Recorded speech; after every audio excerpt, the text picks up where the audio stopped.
தம்மீது காங்கிரஸ் தலைமையிடம் புகார்கள் தெரிவிக்கப்படுவது குறித்து கவலைப்படவில்லை என தமிழக காங்கிரஸ் தலைவர் ஈவி.கே.எஸ். இளங்கோவன் தெரிவித்துள்ளார். சென்னையில் செய்தியாளர்களிடம் பேசிய ஈவி.கே.எஸ். இளங்கோவன், தமிழக காங்கிரஸ் கட்சியைச் சேர்ந்த சிலர் ராகுல் காந்தியை சந்தித்து கருத்து கூற தாம் விரும்பவில்லை என்றார். தமிழகத்தில் காங்கிரஸ் கட்சியை பலப்படுத்தும் பணியில் தொடர்ந்து ஈடுபடப் போவதாகவும் அவர் குறிப்பிட்டார். காங்கிரஸில் இருக்கின்ற சில நபர்கள் அங்கே சென்று ராகுல் காந்தியை சந்தித்திருக்கின்றார்கள். ஆகவே காங்கிரஸ்காரர்களாக இன்னும் இருக்கின்றவர்கள் தலைவர் ராகுல் காந்தியை சந்தித்ததில் ஒன்றும் தவறு இருப்பதாக நான் நினைக்கவில்லை. அதை பற்றி எனக்கு தெரியவில்லை. யூகமாக சில செய்திகள் பத்திரிகையில் வந்தது. அதை பற்றி எல்லாம் புகார் செய்திருந்தாலும் கூட அதை பற்றி நான் கவலைப்படவில்லை.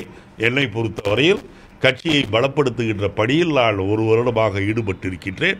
அந்த பணியில் இன்னும் வேகமாக நான் செயல்படுவேன். தமிழகத்தில் மதுவிலக்கு கோரி போராடுபவர்கள் மிரட்டப்படுவதாக இளங்கோவன் குற்றம் சாட்டினார். சென்னையில் மழைக்காலம் தொடங்கியுள்ள நிலையில் கழிவுநீர் அகற்றும் பணிகள் சரிவர நடைபெறாததால் மக்கள் அவதிப்படுவதாகவும் அவர் தெரிவித்தார்.